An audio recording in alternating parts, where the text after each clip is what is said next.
It is time! Finally, after all these seconds! Many uncountable seconds. Friendsim Volume 12 of Know Nothings and Know-It-Alls. Oh dear God, I'm gonna hate this volume. Probably. God, you have a headache. Is it dehydration? Only if you're thirsty for companionship. Are you hurt? Only your heart, and it aches for more pals. Is it withdrawal? Only from your addiction to new buddies. Really, there's only one cure for what ails you. Friendship. You wonder whose sweet medicine you'll be imbibing this time. Alright, we have Galekh. Honestly, he's not really that bad. He has little tree horns. Woo. And he does talk a lot, but I'm one of those people who enjoys people talking a lot.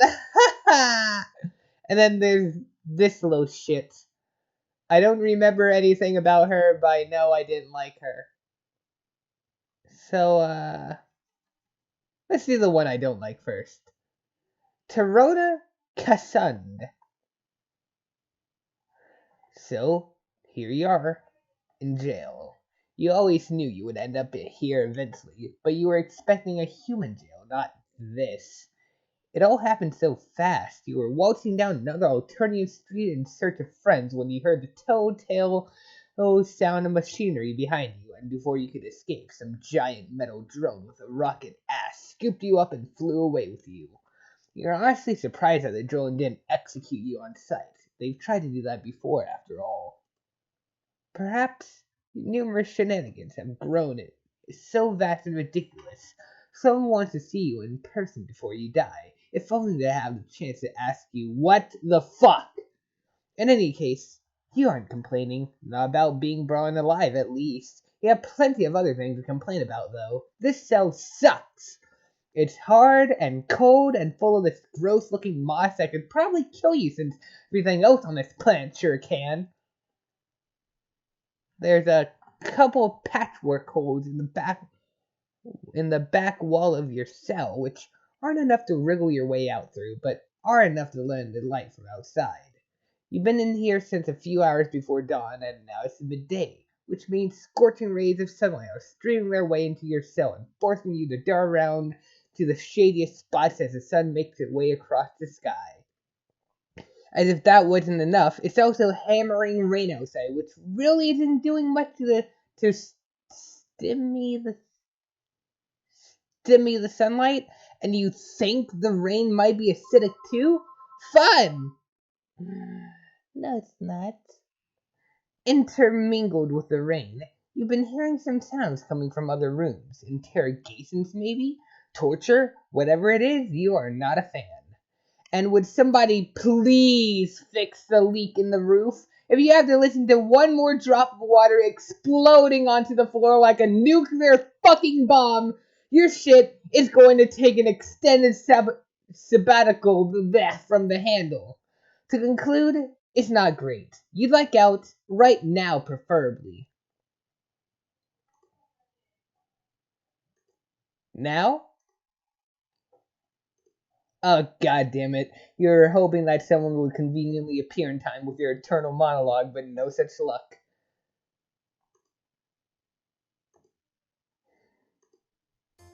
Okay, woo, there she is. It's kind of hard to tell their gender, honestly, but it says it's a she, so she's a she. Also, I just realized, it kind of, like, this here kind of looks like a face. Eyes, mouth, oh dear god. The bricks are the teeth. Frick. Okay, boop. Your new savior is small, probably the smallest troll you've met so far, with the possible exception of Amicia, and she looks about as young as Amicia as well. She's got wild pigtails sprouting from her head and a twitchy look in her eye like she's going to start sprinting the second she hears a sound. She opens your cell door with a creak and gestures down the hallway with a quick jerk of her hand. Okay, come on, with me. Oh yeah, I forgot. The one thing I do remember from this song. This fucking song. What's her name? It's... Her name is... Carefree Princess Berry Boo. Where is that from?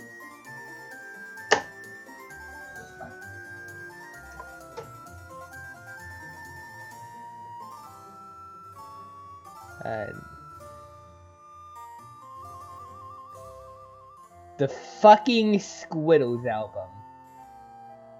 Like, hold on. In here.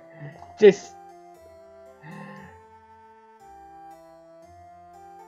Where is it? Aha! Number 19. The fucking Squiddles album. This album! I fucking hate this album so much! And yet, I love it. It's terrible. Okay, anyway. Come on, with me. Eat now, quickly. Head down. Keep quiet. No asking questions. Well, you know what we gotta do? Ask questions. Wait. You have so many questions. Which of your many lovely friends was willing to help you escape? Who is she? What's her deal? How'd she know? She shuts at you and her eyes narrow into an appraising squint as she looks you over. Not too bright, huh? Figures. Listen. You know what? Fuck it. Listen, I don't have time to explain. I'm not putting my neck out any further, so here's what we're gonna do, okay? Well, you're gonna run. Not too far out because you don't want to wind up in undead territory. Stick to the city, find a nice hiding place, and keep your head down. See ya! She rather forcefully stuffs what appears to be a military-grade umbrella into your hand and shoves you out a back door into the rain and sunlight. When you turn to protest, the lock on the door clicks shut, and you're stuck outside. What was that she said about undead? Game over. Oh, God. I'm not going to keep doing the oh whoa voice for her. It doesn't fit. Well, I guess we have to listen. Follow her. You follow her down the hallway, keeping quiet as instructed, even though you have so many questions you want to ask her. Questions like what her name is, or where you are, or why they haven't fixed the fucking leak in the roof. Instead, you just hurry closely behind as she takes you to a stairwell in the back of the building and up multiple flights of stairs. Peeking out the window of each door you pass, you see what seems to be an evidence locker, and then a row of tightly packed cubicles, and then a long, winding hallway. This is where she opens a door and ushers you through. The hallway is full of electronically locked doors with troll signs on them, the overwhelming majority of which are teal. The only other presence here seems to be the automated cleaning robots. You're unsurprised to see that troll Roombas come with their knives pre-attached. Like the freaking crab with a knife. She punches a series of numbers and letters into a keypad behind.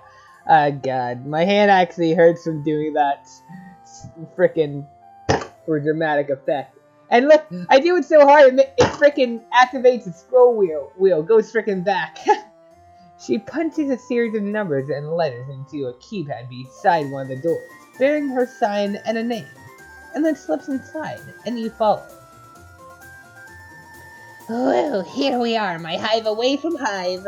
You can be a bit louder now, but no shouting, that'd just be weird as hell, buddy. Oh, and my name's Tirona, by the way.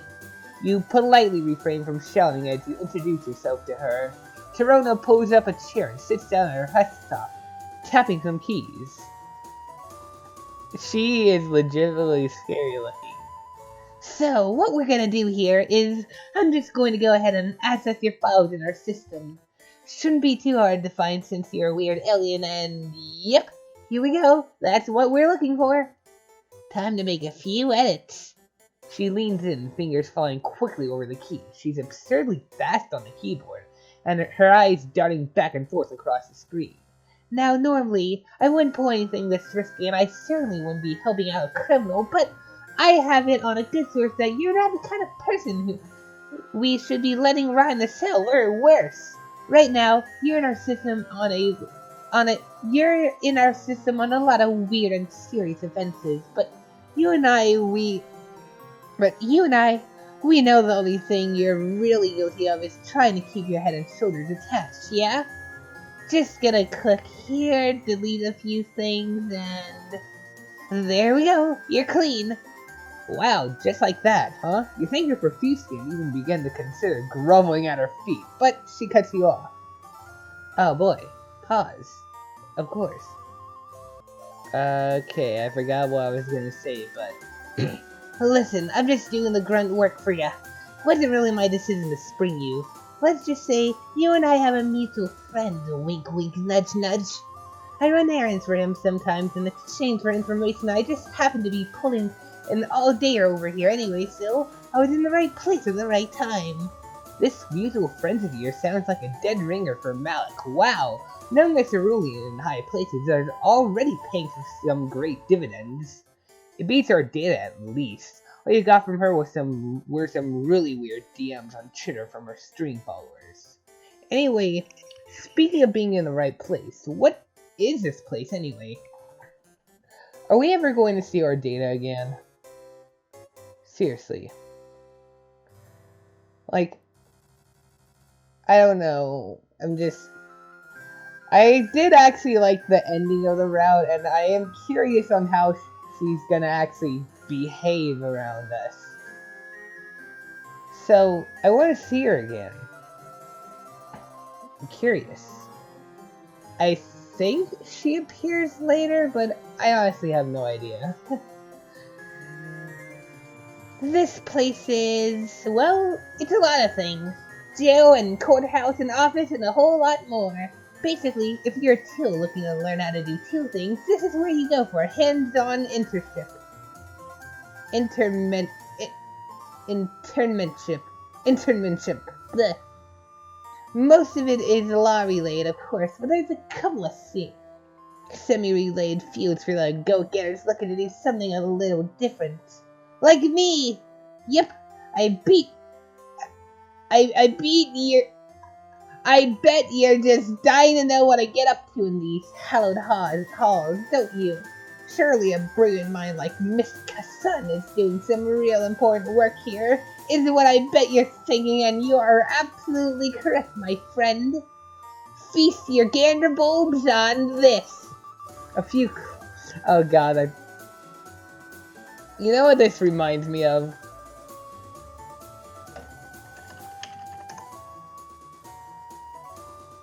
This. Hold on. I gotta compare these.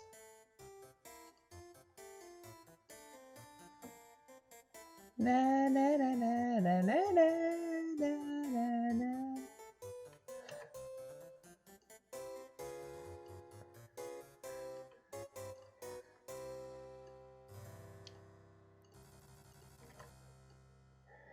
God damn, it looks so freaking similar. It adds to be a reference. Oh god. A few clicks of the wriggly, bulbous mouse, and our husktop loads up several images. You glance at the screen, and the recognition center in your brain goes haywire with dopamine. Alien culture or not, you know memes when you see them. God, you miss memes. Check it out! They're a little corny, but I know Trish is gonna love them. She's a real sucker for this kind of thing. Oh, this is probably why I hated her. One of them is an image macro featuring Trizza doing her makeup with the caption, "Trizza's so hot, rebels are so not." Oh. Another seems to feature troll brains, at least you hope those are brains, of various sizes and hemicolors. Being a rebel is a small maroon brain. Sympathizing with rebels is a medium-sized olive brain. And worshipping Trizza is a giant purple brain. These these these ones will be going up on the web soon, but for now, I got plenty of other memes circulating. This is dumb. You're dumb. See, I made a bunch of fake Twitter accounts and got some techie troll to automate them for me. He was hyped out. It was hyped out the excitement enough to do some work on Triz's behalf, I tell you. Some of these accounts just pretend to be regular trolls and others are best jokes nightly, big, funny, relatable laugh humor, you know? They're racking up the follows as we speak. And the point of them is to put these Triz memes out there. That's how you get them. You start with a couple of innocuous jokes and cute pervy pics, and then bam, suddenly you're spreading the good word of the Empire and everyone accepts it because your Twitter account is so funny and hip. I call it meme memagenda. It's gonna be the next big thing, I tell ya. It does seem like a pretty clever way of spreading propaganda. Really effective on today's modern youth. It also deeply unnerves you, but you leave that part out. There's just something wrong about memes being used for evil. Thank you, glad someone appreciates all the hard work I'm doing here instead of just brushing me off. We're going to... Okay, one of the things I'm not looking forward to in Hiveswap Act 2 is we're probably going to see those memes in person, aren't we? We probably will, oh god.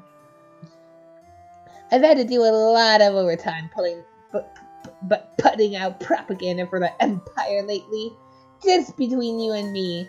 Although this ain't exactly much of a secret anymore. There's talk of a rebellion brewing, like a real, actual, big-scale one instead of just a bunch of high-bloods getting paranoid because the Burgundy looked at them funny. It's pretty scary, actually, and I hope I won't get swept up in all of it if something nasty breaks out. Yeah, that's a vibe you've been getting. You're about to ask for more info about this rebellion when she cuts you off and keeps rambling on. Seems like she's got a lot to say. You get the impression that nobody else here listens to her, possibly because she's still so young compared to most of them, but saving you from a jail cell is a good way to get you to pay attention. But here's the thing, despite being a whole lot of potential trouble, it's also a great opportunity to show the Empire just how invaluable my skill set will be for them! See, I've got it all planned out.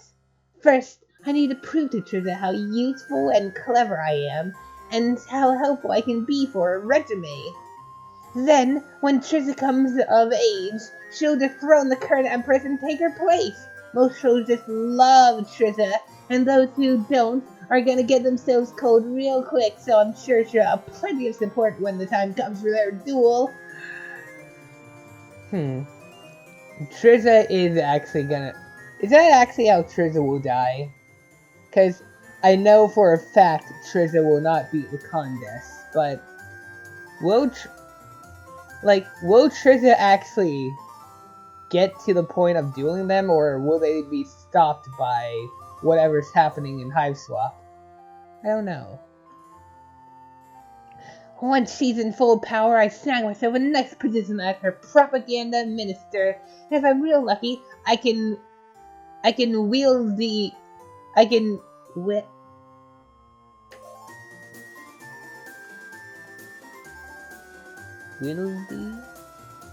Weedle.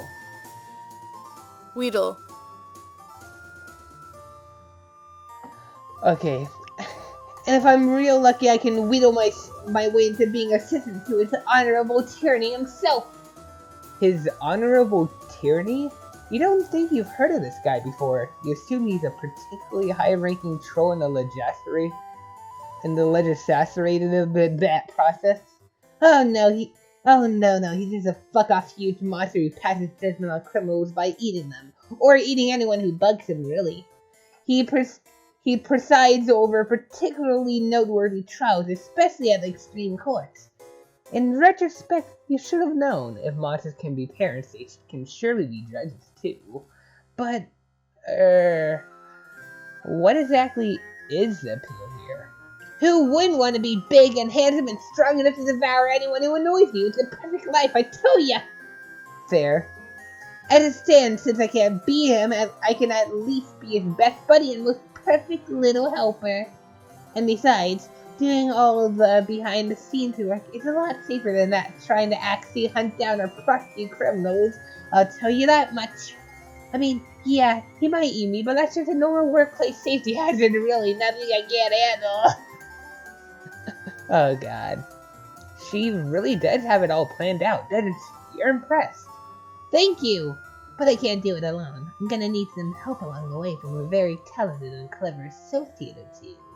I bet you know who I'm talking about. Her Lucis? Her classmates? No, dummy! She's here. I'm trying to butter you up and it flies right on over your think pan. I'm talking about you! I need your help. And I think after bailing you out of that gym, I've earned it. When you say, the old I rake my claws down your back, you rake yours down mine dealy, you know? Troll idioms are still as inscrutable as ever, but you do know a thing or two about claws, and about helping people to earn their good graces. What you need? You ever hear the old adage?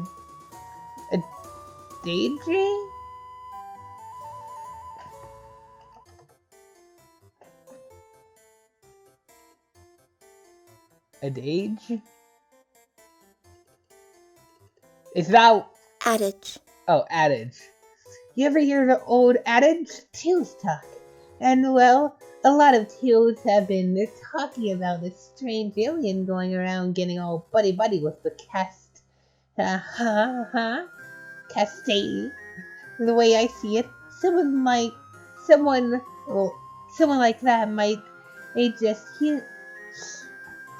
that might just know how to get me into their offices and dig up some dirt on them and their potential rebel connections.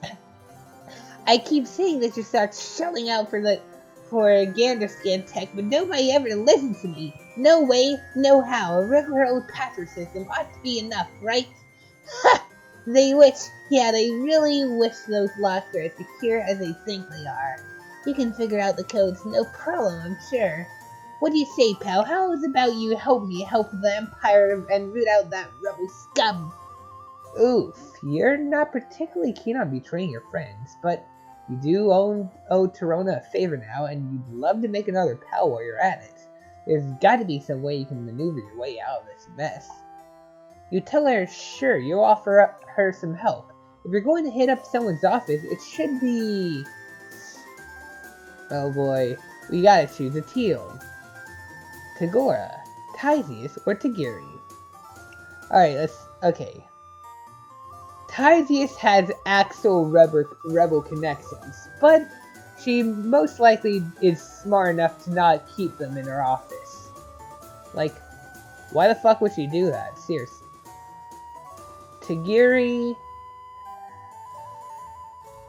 I mean, I like Tagiri. I don't want to try and get whatever from him. Rebel stuff. Tagora? Honestly, fuck Tagora. I'll just do Tagora. I did say, yeah, I saved. So, Tagora. Oh yeah, that's a good idea. He's real smart and a good talker, and he's always got the latest gossip, so you think he'd be my kind of guy. But he's also just such a sleaze, like a real creepy creepster. That mentally charges out the sniff tube for all his info. No thanks, I'll handle it myself. Ooh, but imagine the scandals if he turned out to be a rebel all along. I really hope we find something on him here. Oh. What is this?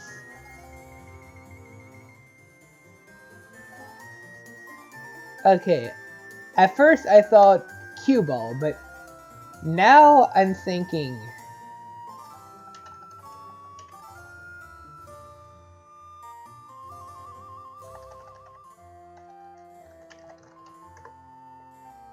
this thing. Sure, it's too bright to be that, but honestly, with those little things at the bottom, it kind of looks like it.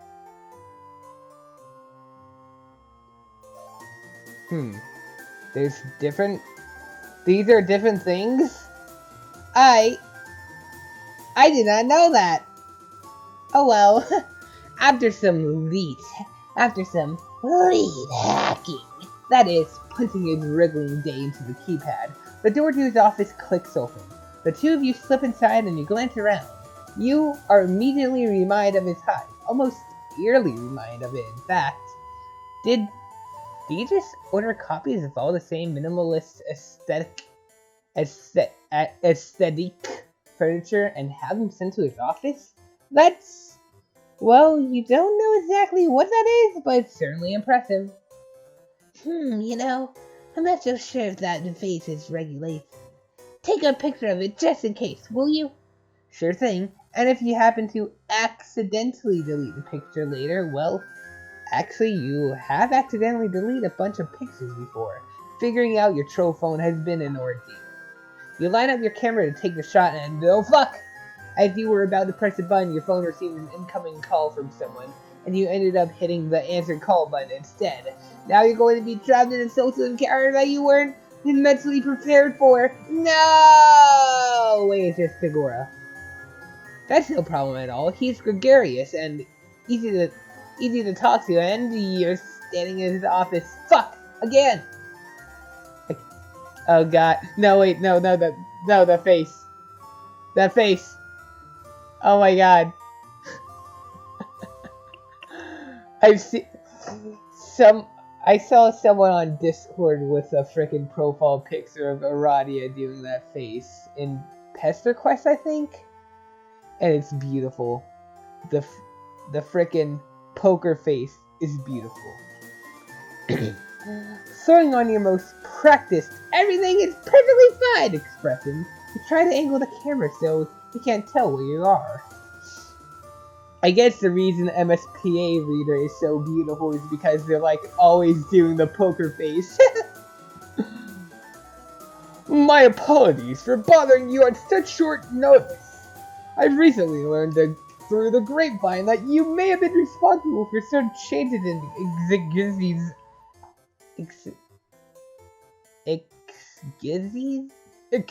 attitude as of late. Thought it might be prudent to let you know that. Wait, is that my office? Did you break into my office? No, God no, it's not his office, it's just, an office that coincidentally happens to look exactly like his. His face has been frozen mid-smile, and now it slowly seems to... hold on. Alright, his face has been frozen mid-smile, and now it slowly seems to twist until the smile doesn't look nearly as friendly or genuine as it did a moment ago. He starts to laugh, little raspy chuckles under his breath. Hold on, this music isn't quite fitting. Where's options? Okay. Wait. Frick. Okay, when I said this music doesn't fit, that was a lie. It does fit, but not really. No, I want to go to YouTube.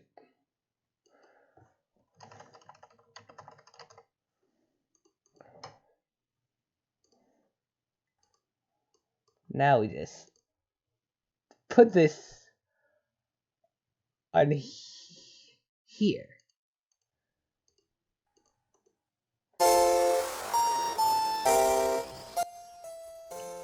He's gonna kill us. I see. More the fool was I, to ever believe I could trust a fellow liar.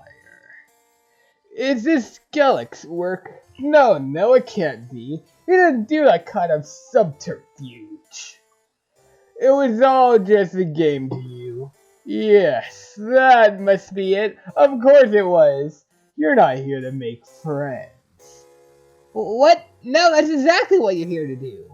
The bills are so graciously for your sake. Ha! Well, no matter. You can expect a very hefty invoice to arrive via email as soon as I finish typing it up. No, please no, it doesn't have to end this way. You're just trying to secure another friendship.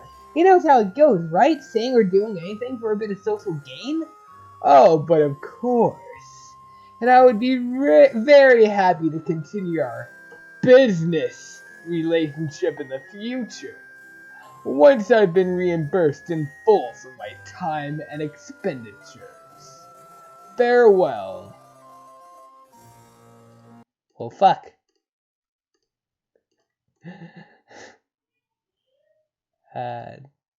Boop. He ends the call and his face disappears. The friendly little bloop sound that Gripe makes cannot possibly underscore the finality and tragedy of this situation. Your heart truly is broken. But hey, at least you can trade one friend for another, right? Now that you've seen what you're willing to sacrifice for her, surely Torona will... Torona? Ah shit, at some point while you're distracted, she made a break for it. Now you're left with naught but a hefty fine and an ache in your chest where friendship used to be. Game over. We're gonna die.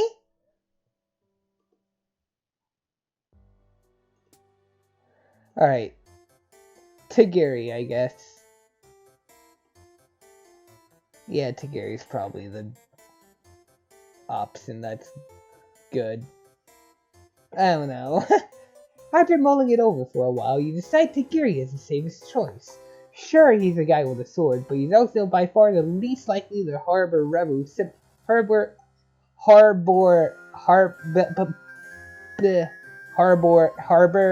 rebel sympathies, so you won't be getting anyone in trouble here. Yeah, Tagari, now that's an interesting choice, I tell you what. He's always stacking up to the purples and trying to make himself look all cool and knowledgeable about lost stuff. So you think he'd be clean, but maybe, just maybe, it's all a front.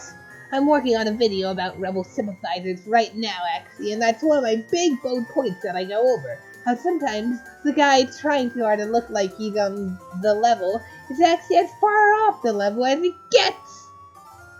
So yeah, let's see what the guy is hiding, don't we?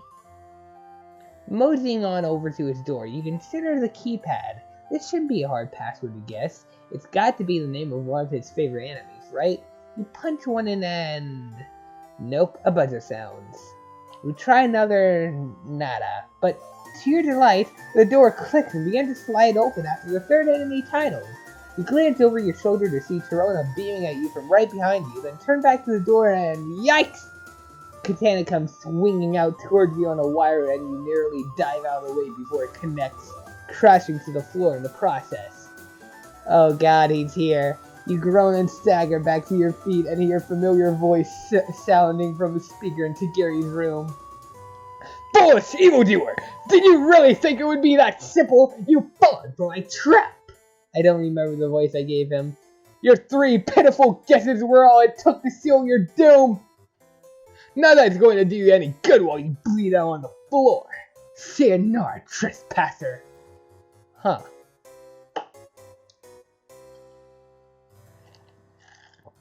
What voice did I give him? Which one is the one that had him? I have no fucking clue. I think it was... Yeah, okay. What voice did I give him? Shut me off like this. You know who I am, my blood caste. A true blood like me has connected. Okay, so I basically just gave him to Gary again. Fuck. Oh hey, this video. What is it? This is HD. This is fucking HD. I love it.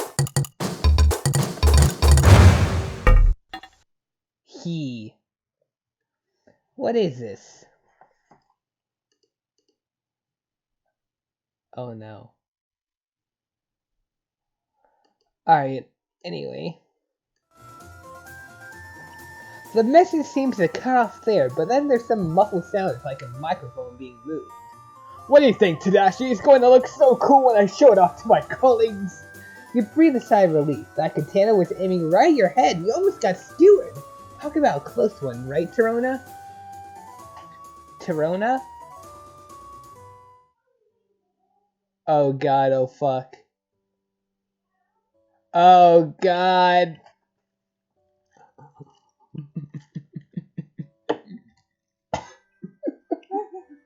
Oh my god.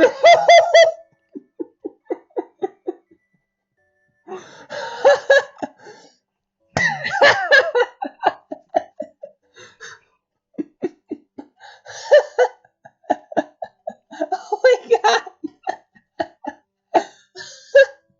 Oh my god. Holy shit. I'm fucking dead. I'm sorry for the torment I've been putting you through in these alternative universes you will never see. I guess we have to go to the actual one, tyzias. But again, I think she's smart enough to not put the stuff into her goddamn office. tyzias? It's got to be tyzias. She runs a tight, if sleep-deprived ship. You'll give it a good try, fail to find anything useful, and Torona will appreciate your attempt. tyzias, huh? Yeah, she's got a vibe to her, you know? Ah, frick. What did I add?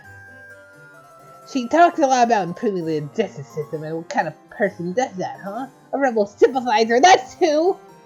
The Altonian justice system has worked just fine for hundreds of sweeps. The only person who ought to be proposing changes is Trina herself, but obviously, there's nothing to change or she'd have done it already. Anyway, this is Tissy's door right over here, so why don't you start working your magic? An idea comes to you. You start tapping away at your phone, much to Torona's chagrin. Hey, buddy, you're trying to break into someone's office. This is no time to play flappy talent screecher. You explain that you're looking up tyzias on your phone to consolidate information and improve your chance of guessing her password. Oops, sorry, I'm just a little antsy here, I guess. Carry on. Turning to the keypad, you start inputting your guesses. You try to birthday list it on tyzias' Twitter profile. Nope. Even the name of her mate spread doesn't work. Then something clicks. Everyone expects a long, complex password, right? You try just 2 pouchy digits instead. 69. Click. The light goes green and the door to her office. Oh my god, bingo.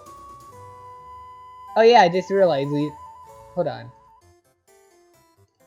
We didn't actually look at Tagari's office. Oh. Because we didn't get in the office. Okay. Alright, we have... Salamander! Oh fuck! There's a little... Oh god! There's one of those salamanders! Hold on. I know I could possibly spoil something, but where's the fucking thing? Here.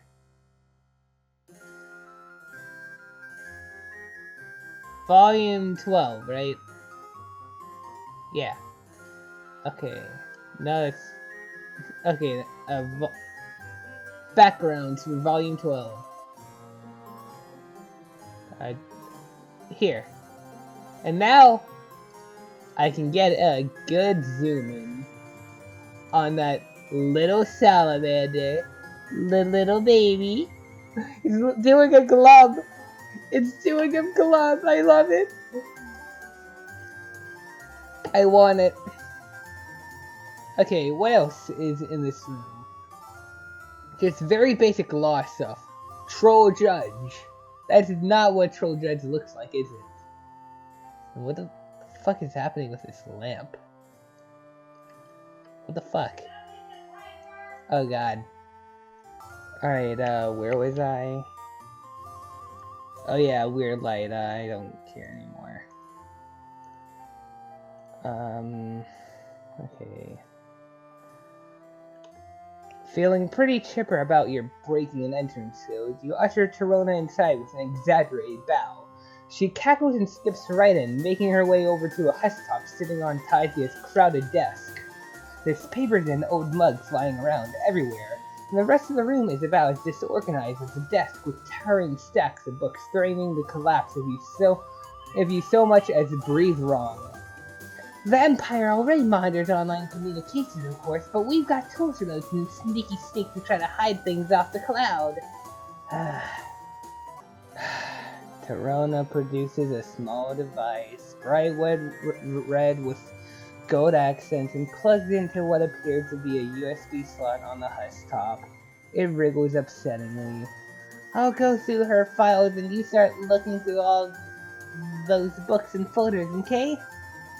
You offer a thumbs up and turn your attention to the absolutely massive pile of literature that is strewn throughout the office. You're not really giving it your full effort, hesitant to pry into Tyzias' stuff, but you get the sense that she isn't hiding anything here anyway. Behind you, Torona is clicking through folders on the husk top, the exasperation in her voice steadily growing. Useless school feeding assignments, copies of court transcripts, a bunch of nudes. It's all just normal teal stuff. There's nothing incriminating on here at all. Where's she hiding it? Oh, did she just... What? Torona pulls away from the husk top and dives into a sack of books with the gusto of a small child in a ball pit, rifling through pages as quickly as she can. It isn't long before she gives up that pursuit, too, emerging from the pile in a shower of loose pages.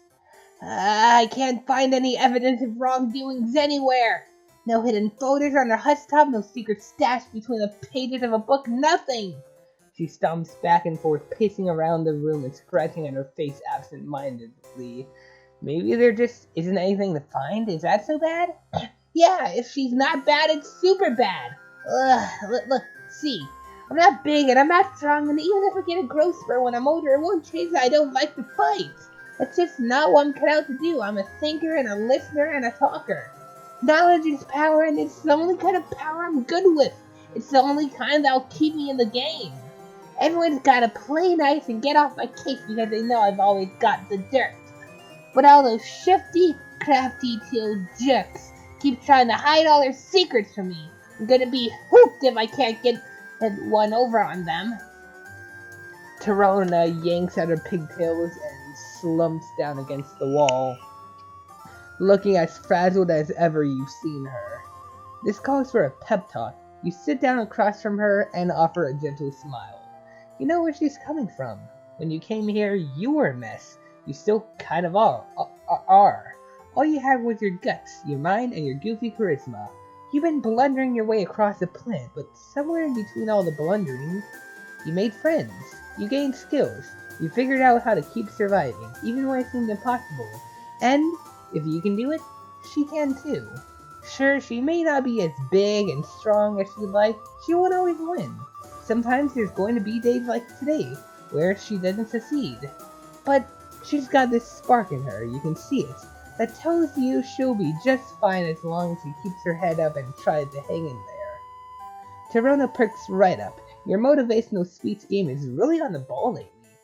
Yeah, you're right. This might have been a bust, but I sure ain't. I've already got all kinds of connections and pounding skills. I mean, the guy I run those errands for, he says I'm one of the smartest and cleverest heroes he's ever met, and that I'm really mature for my age and... Oh, fuck.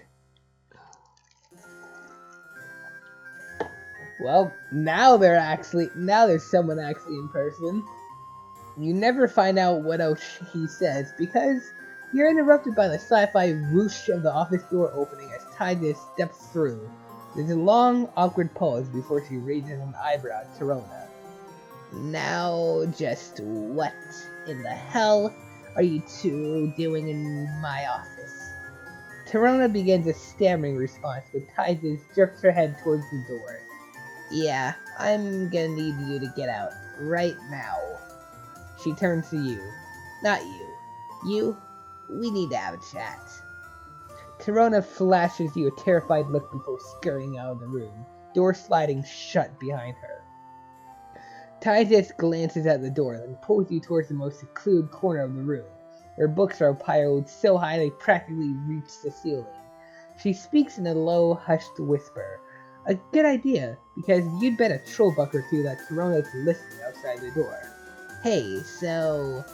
that was some good thinking. texting me as soon as you got your palm husk back. You shrug humbly. You're getting good at leveraging your bountiful stockade of friends. I wonder what she thinks I'm going to do to you. There's a lot of rumors about me. Most of them untrue. But when you look as tired as I do every day, trolls whisper. She chuckles slightly and takes a sip of water before sighing. I can't believe she thought I'd ever be dumb enough to keep incriminating documents in my office. She must be getting real desperate to prove herself. This is exactly my point about how fucked up it is here. Everyone trying to climb over each other out of the muck and pull the rest down like shell scuttlers in a seafood storage device. Poor girl. She thinks she's got everyone in the palm of her hand, but she's being played as much as any of the rest of us schmucks. Another sigh. You feel like sighing may as well be tyzias' second quirk. But you already heard enough from me about all that. Go pretend I chewed you the fuck out or something. I need to reorganize all this shit now that you ruined my old system. Her office looks far better organized than it did when you walked in. Actually, but you're not about to split hairs over it when tyzias just bailed you out of a potential disaster. You thank her, give her a quick hug, and then slip out of the office. Torona nearly falls over herself, stumbling away from the door where she was clearly trying to listen in. Oh, you're here, still alive and in one piece? It must have been a real close one.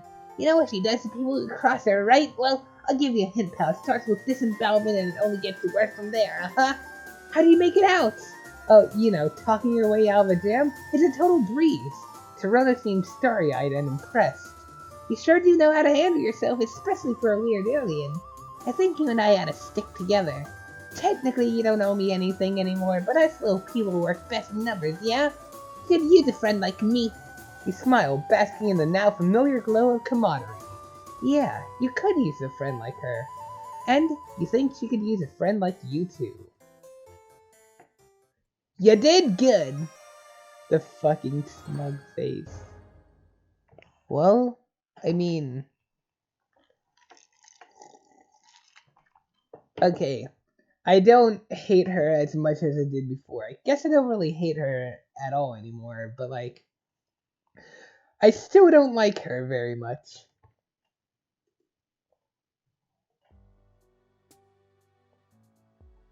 Alright, well, next up is the other guy.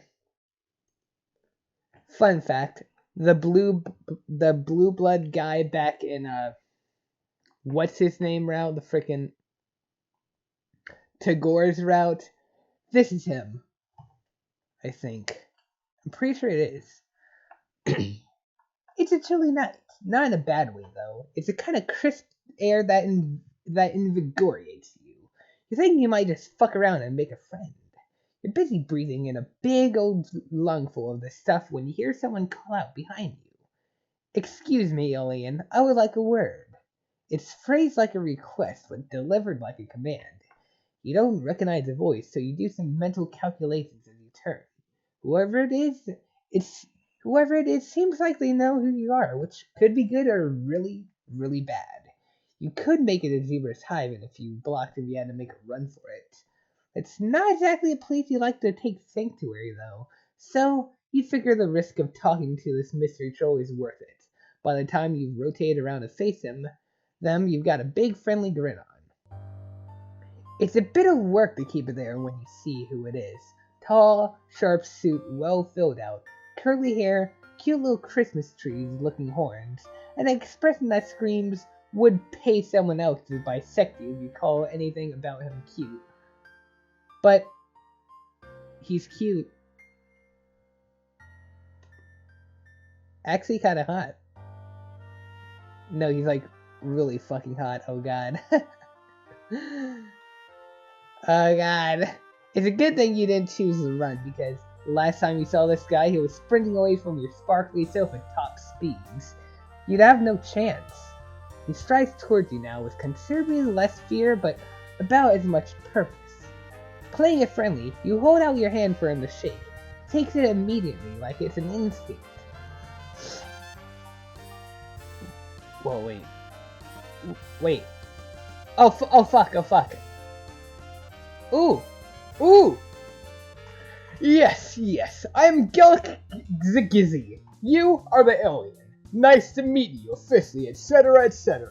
It is imperative that we speak, as it is a matter of some importance. I hope you will take my request seriously and follow me to my hive, where we can talk more openly. I live right around the corner. It is in your best interest to comply. This is not a threat, rather it is a genuine expression of the critical nature of my request. If it were a threat, you would know. Oh dear God. Wow, okay then. You got a wordy motherfucker over here, huh? A short and sweet, hey, let's hang out would have worked on your friend Thirsty Soap, but that's fine. I like people who talk a lot. That's kind of why Rose from Homestuck is like my second favorite character. I have zero idea how to feel about Kanaya. Then, Vriska, I haven't even placed, but it's definitely not very high. Maybe around 10. Then Arania, probably top 5. I have no idea, honestly, but people who talk a lot are great and interesting to listen to. Was there anyone in the alpha session that talked? No, I guess there was Dirk? Yeah, it was fun listening to Dirk's rants, or just any of the Strider rants, or Lalondw rants, or just anything. The whole freaking Dirk's rants. Dirk's rants is now a thing. Oh God. Oh God.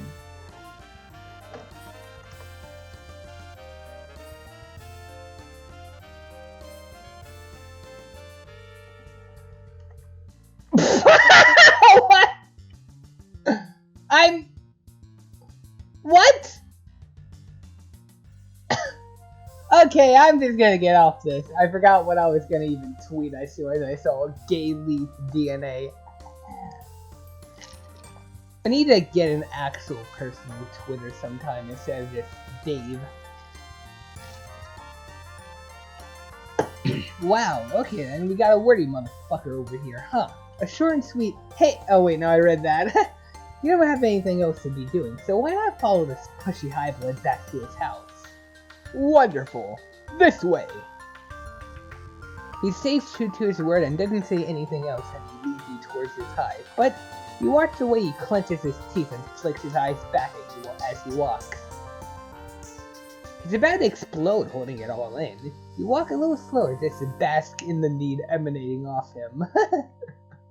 Still dizzy with the feeling of having your presence wanted so badly, you trip a bit heading up a wide flight of stairs, and there are a lot of them. Jesus, he could have warned you at least. You look up as you pull yourself to your feet. The stairs lead up to an old stone building, covered with ivy that creeps around some pointy-topped windows and up to the tops of the turrets. It looks like the kind of place a crusty-old professor might walk out of, followed by a flock of khaki-clad rich boys. The door opens with a creak. You do not hear anyone debating the difference between a movie and a film in there, but you do hear bleeding? Sounds reasonable. Goat? Yeah, the goat's gonna appear because of that suspicious space, but what do we have here?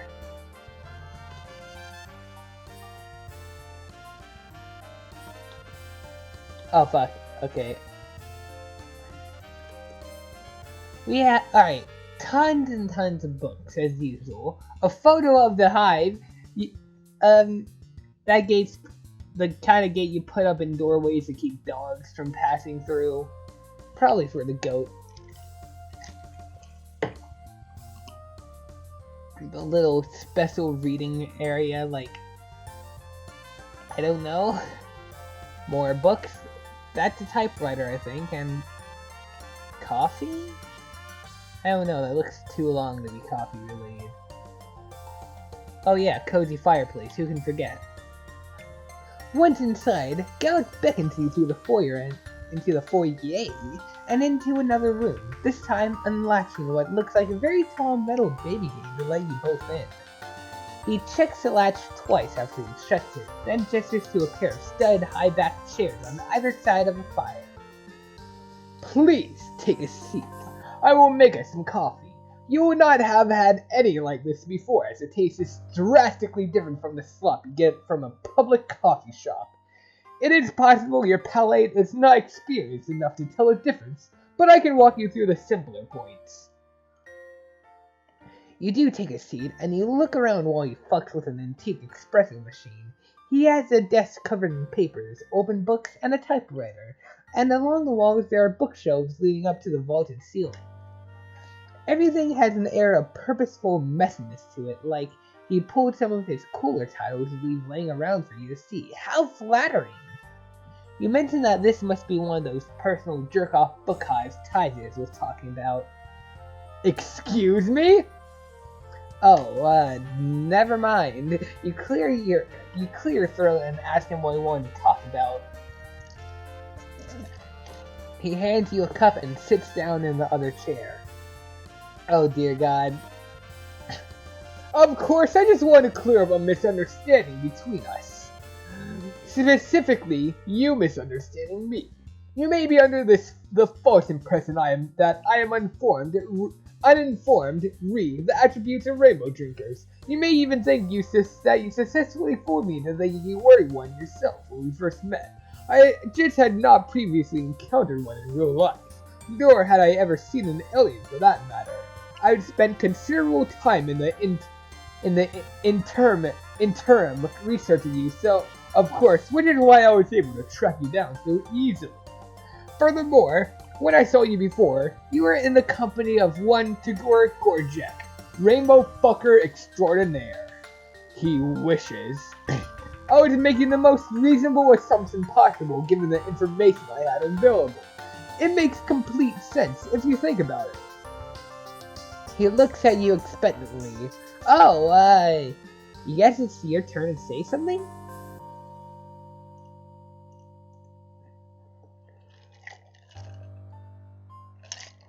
Is that, all?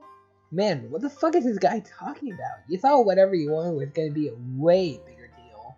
You want to get this straight, you say. He dragged you all the way here under a thick veil of secrecy just so he could tell you he knows what he's talking about? That he was actually right and not wrong, smart and not dumb, specifically about rainbow drinkers? Yes, technically not only specifically about that topic, but that is a pertinent piece of information in this controversial context. Is this confusing to you? I cannot have people thinking incorrect things about me. Cool, no, you're just checking. You tap your fingers on the leather arm of your chair. Is that all he wanted from you? Oh, yes, I suppose. As long as we are in agreement and you do not intend to spread any misinformation. You promise. That is great news. There is a long pause. He looks disappointed somehow. You're not sure if this is what he was expecting, but it sure as hell is what is transpiring. I will show you out. Oh man. Oh god.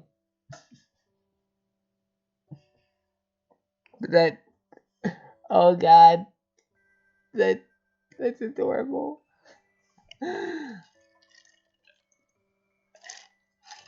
That is extremely adorable.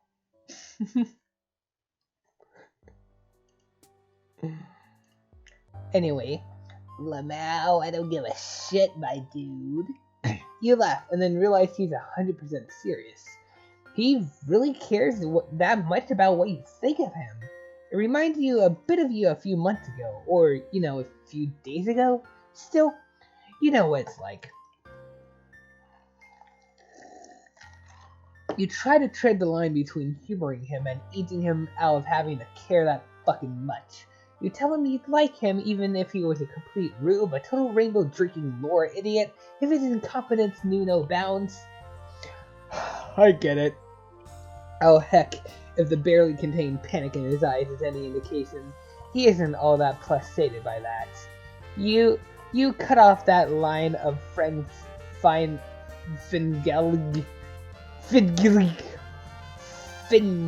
okay. Fine gallery. This is a much more efficient way of looking at Finagle.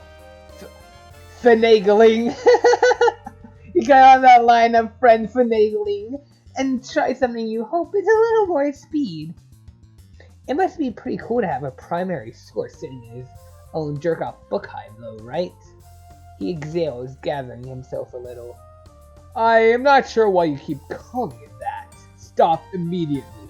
But I do admit I am interested in the chance to learn more about you.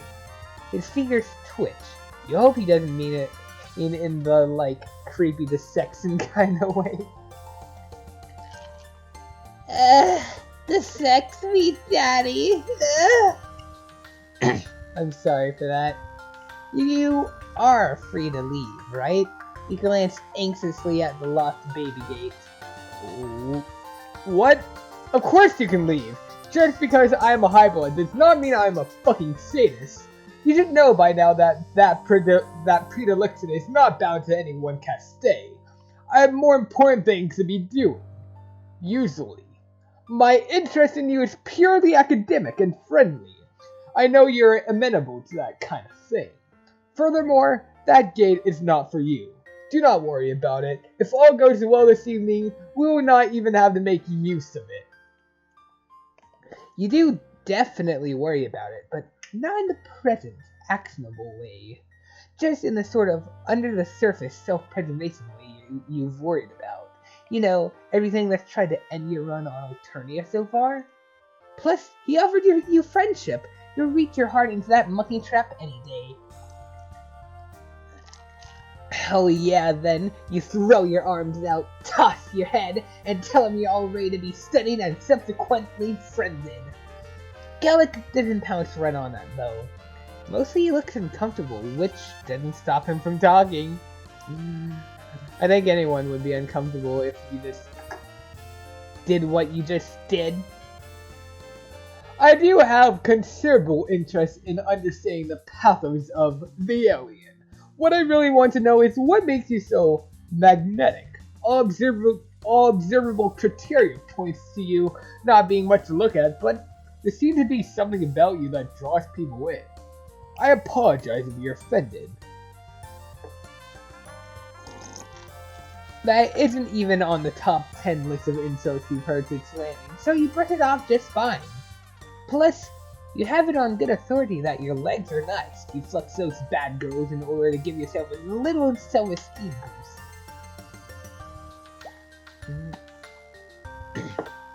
I was wondering if you had a ministerial status, but the more I learn about you, the more difficult it becomes to make any sense of your plans.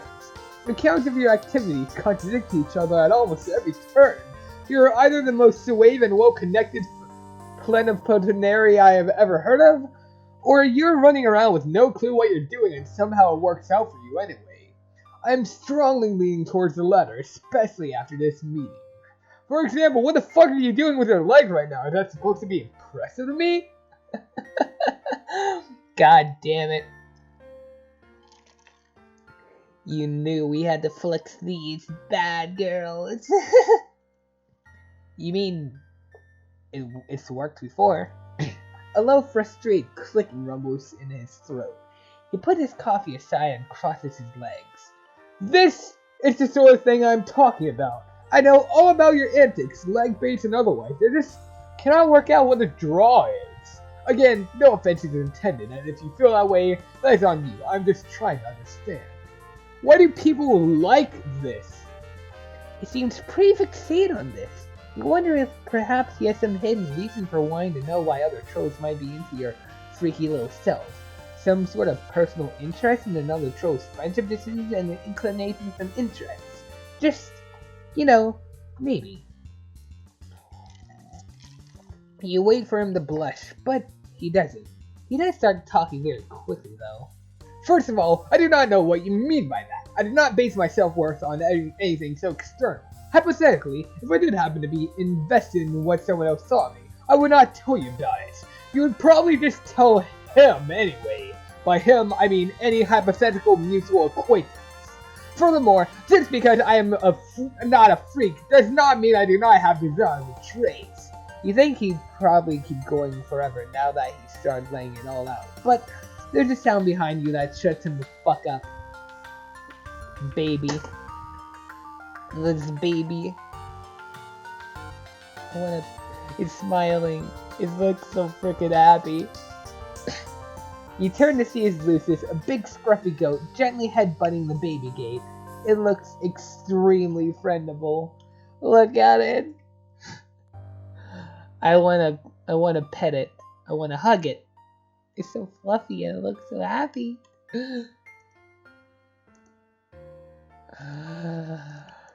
Feed the beast! As much fun as it is to get monologued at, you offer a change in pace and ask Galekh if this goat is a good boy. If you go breaking into my book hive and then eating important chapters of my manuscript good, then yes, it's in the pre-novel phase if you were wondering. It's more of an experiential word rumpus. He's the best. To be fair, raising and providing for me also makes his presence in my life a net positive. He sighs when he says it, a mix of frustrated and fond. You pull an apple-adjacent fruit from your hoodie pouch. You never know when you might have to spend the day hiding in an alley, so pocket snacks that don't make you puke are extremely useful. You offer it to the Lucius, and he uses his teeth and tongue to pull it to him through a hole in the gate. Hole in one! Nice! You don't have to have a crisis about whether or not you should let him in the room, because once he's swallowed his snack, he trots back down the hallway. You mosey over towards Galekh, plop back down in the chair, and let him know you're ready to get this fact exchange party started. You wonder to yourself what kind of information actually exists about aliens. You mean humans on Alternia. The fact that you have started thinking of yourself as the alien is mostly fine with the figure. It's what the trolls vibe with, which is what you're all about in the end, but it could be cool, maybe, to hear about the history of humankind from their perspective. You've been curious, and if anyone would know, it would be this fucking nerd. So, you ask. There is absolutely nothing. I have read all kinds of reports on other alien races, of course. I can pull those for you if you would like. If what you're after are bloody accounts of the destruction of an entire species, or are painstakingly detailed logbooks and resources taken from various planetary systems by our forces, the economics involved would probably go over your nug bone. As for your species, I can confidently say there's no recorded history of your kind on Alternia. If it existed, I would know about it. Oh, wow. So, you're the first of your kind to visit, huh? You flex again and brag that maybe that's the secret to why everyone is so hot for your friendship, but even Galekh can tell you're not really feeling it. Oh boy. If you say so, are you some kind of high-blood equivalent back home? Is that why you're so friendable here? Supposedly friendable. I still have yet to feel the impulse. What is your planet's system of government and where do you fit into it? What are your main off-world exports? What were some defining moments in your species' development?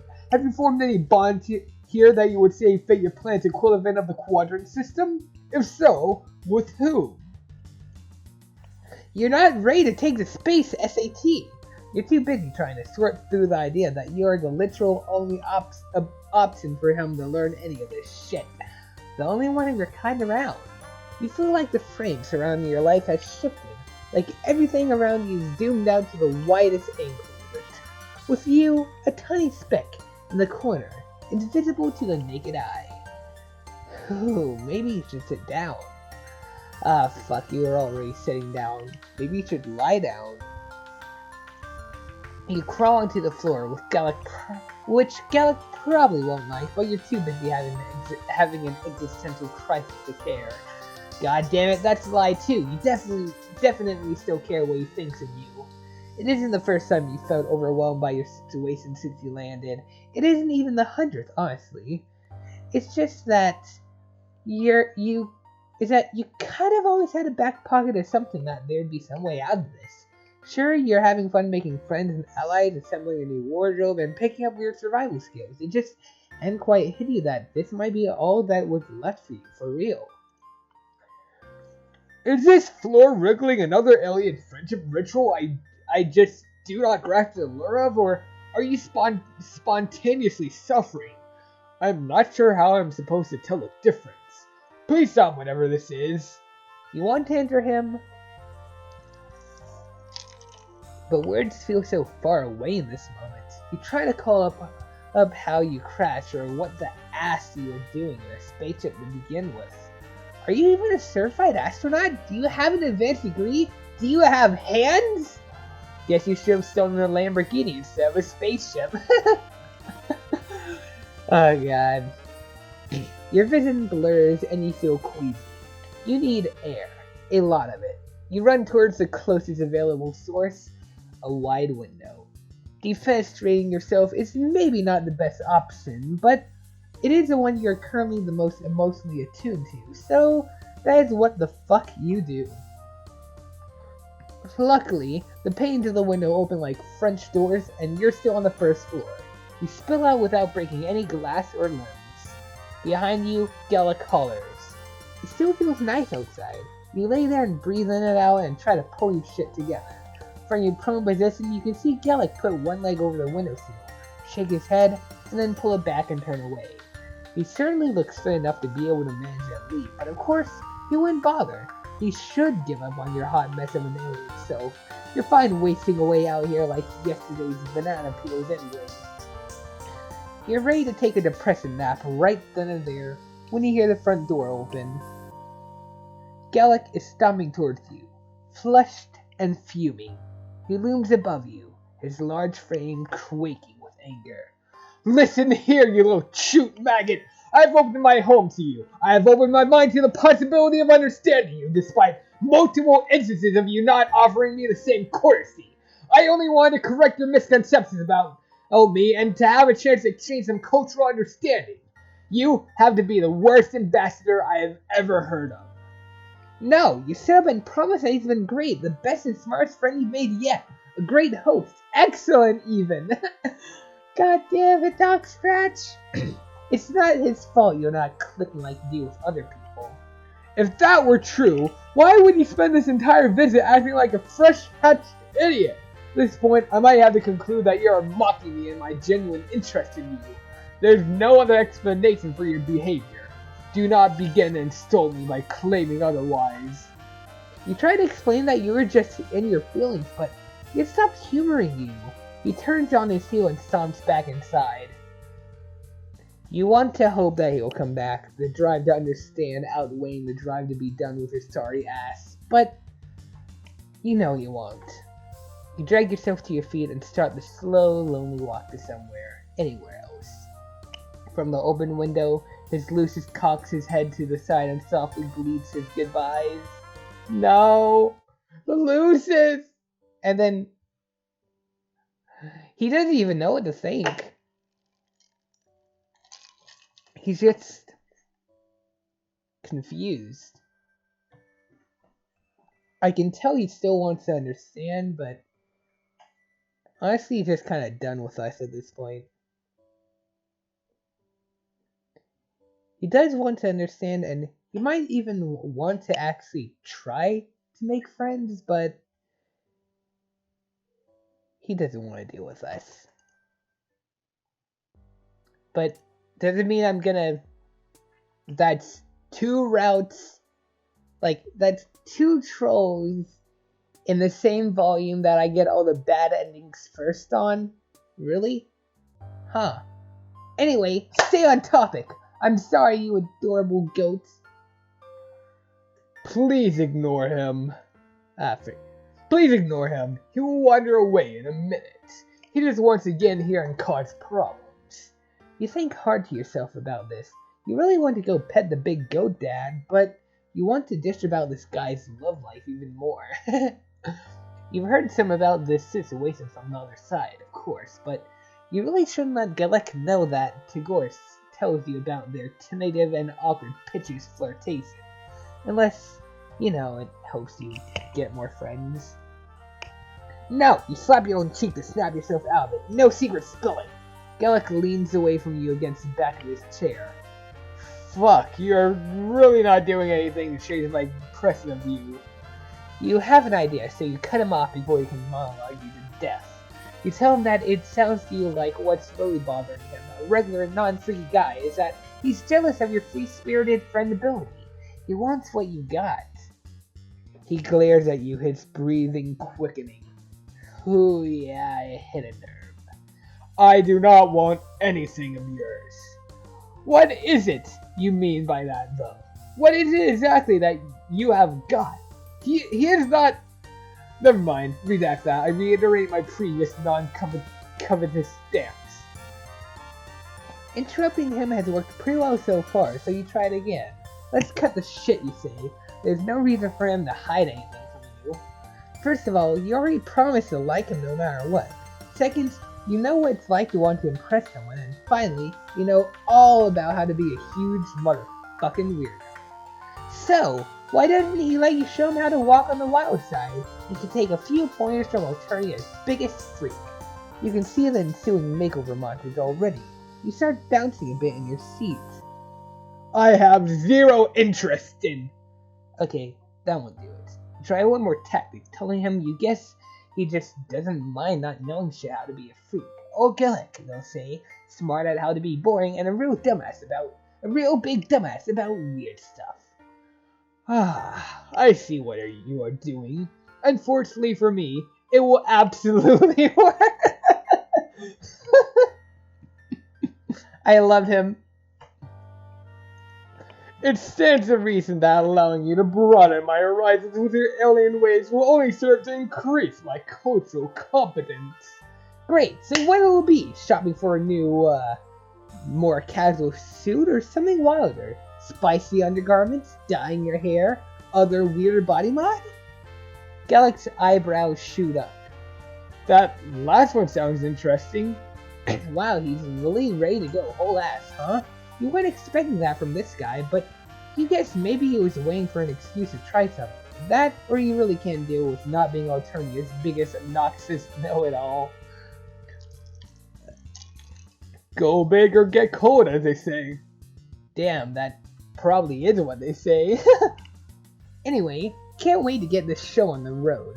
You tell him you even know a guy that can probably help him out. Will he be discreet? I am willing to leap into this, but I do need to protect my privacy, of course. Oh, for sure. You mean like, probably? His brow furrows, either at your continued interruption or your hesitance, so you waste no more time and whip out your palm husk. You pull up the secret gripe profile you got Malik to make so you could keep in touch, and call him up. Oh boy, I already forgot the voice I did for him, and we talked to him like... I think I had AFK. Frick. Anyway, I just realized it actually shows their canon, like, troll tags up here.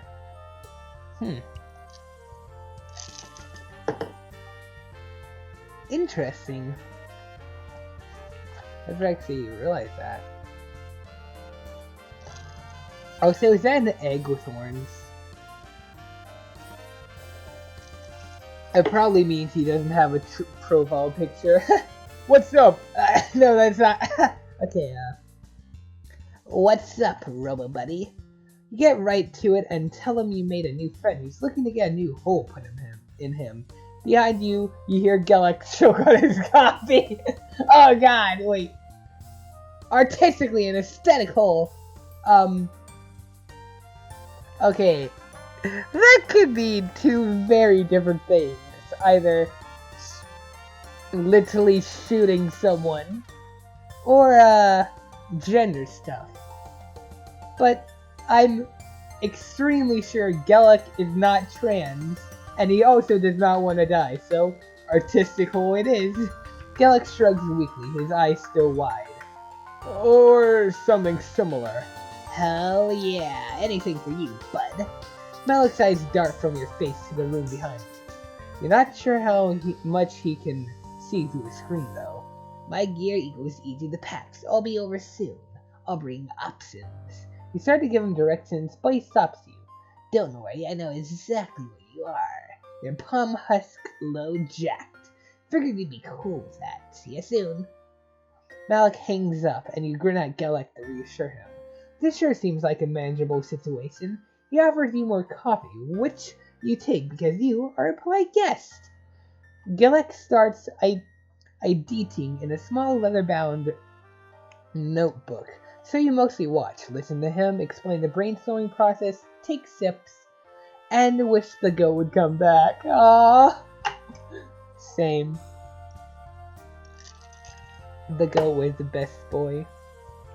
Even better than him. Eventually, you hear soft footsteps approaching. Galekh jumps when Malik opens the baby gates. How did you get in the front door? I hacked it. Galekh's mouth opens and shuts a few times. His eyes dart between Yura and Malik's matching hoodies.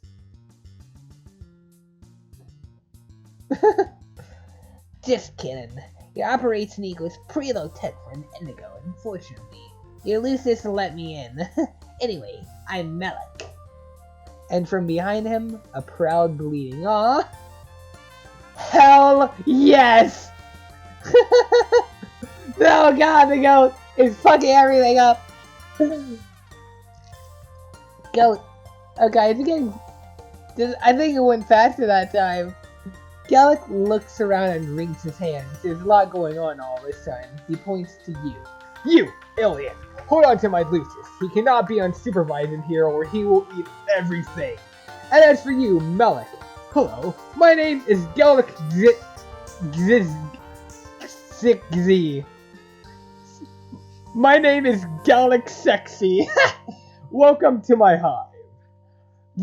Things are not typically so hectic in here. I apologize. That equals problem. I hear you want to get freaky. Galekh tugs at the bottom of his suit jacket, straining it reflectively. Poor dude, you want to tell him you're proud of him for going so far out of his depth, but he seems to be holding his own here.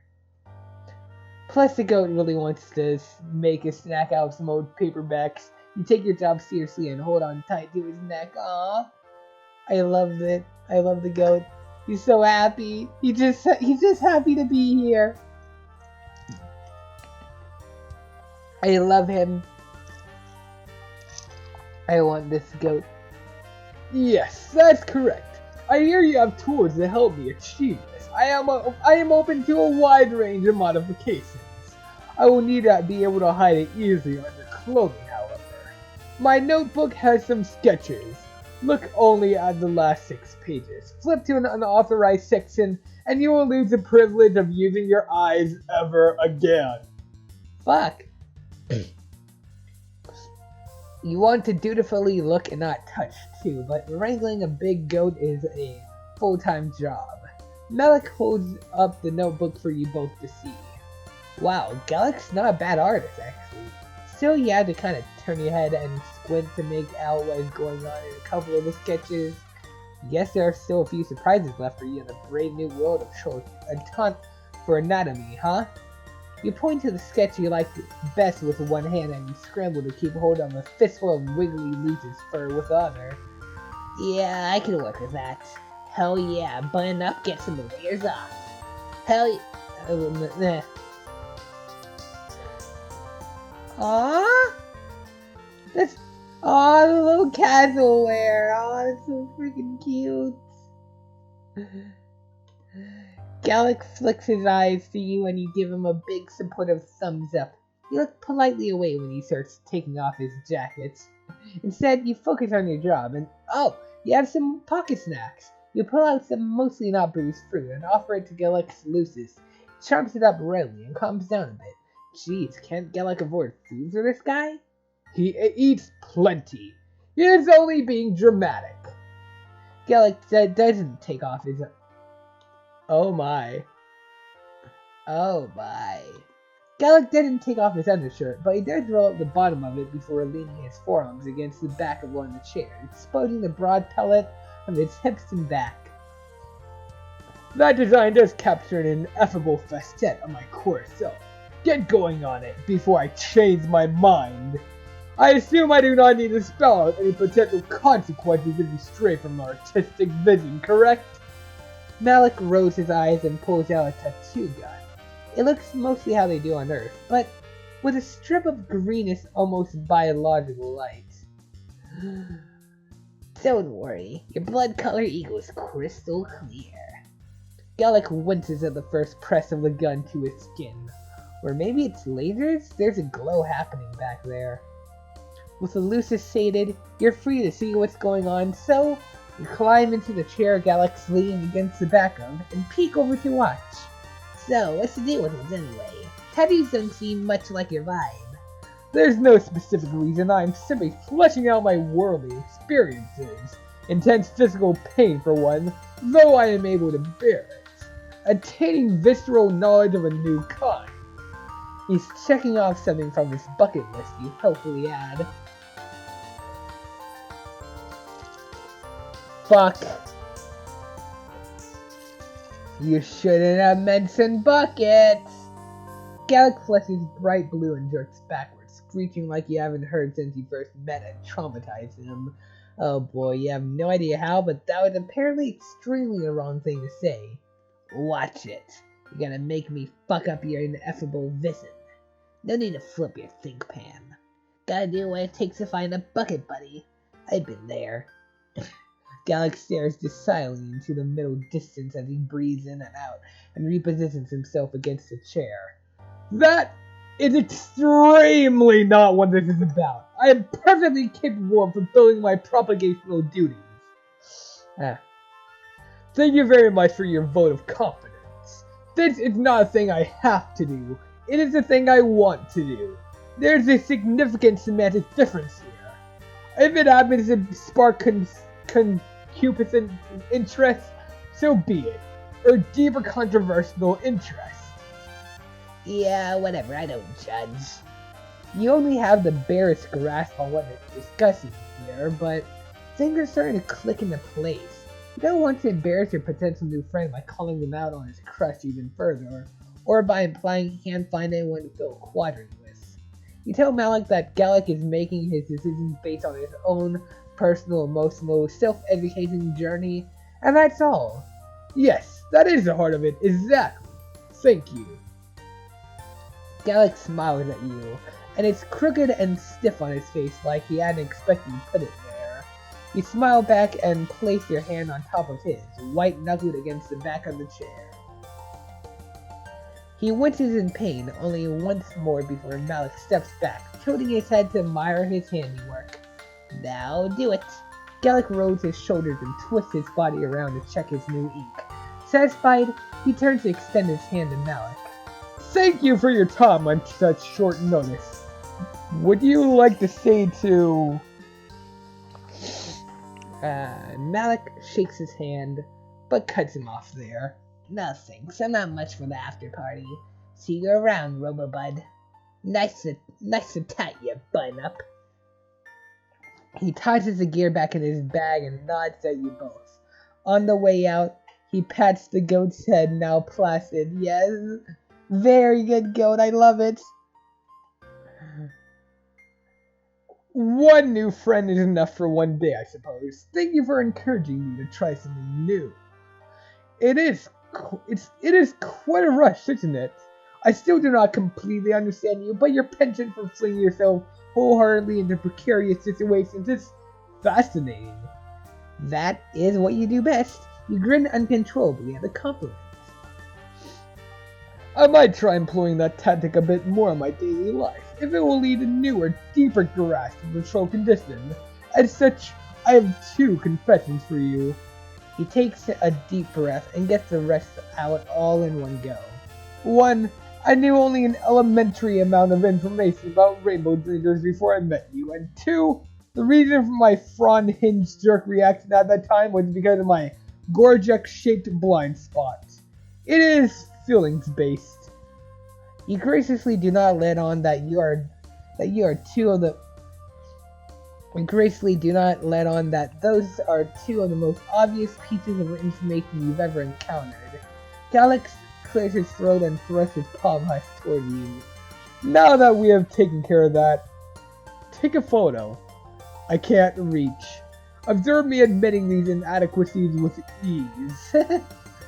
He turns around and you lovingly set up the shot. On his hip bone is a modest rendition of his sign.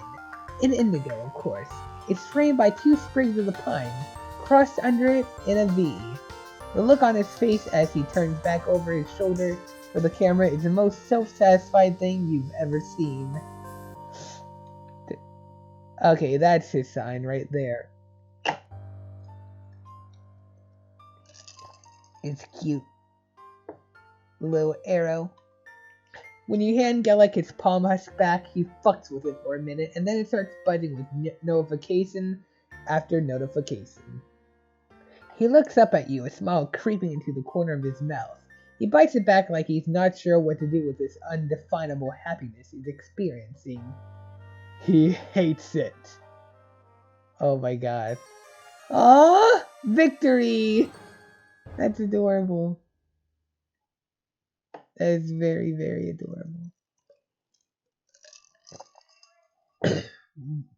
Of course, worst time to have to pause. Okay.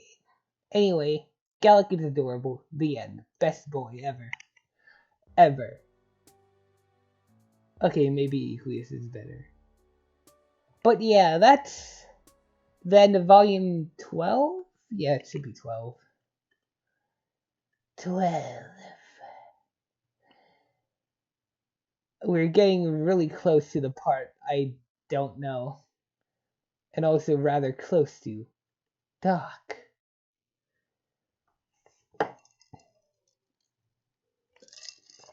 But yeah, thank you for watching. For some unreasonable reason. The fucking smug face. And what? Why does it think I have done these? I haven't. So confused. But yeah.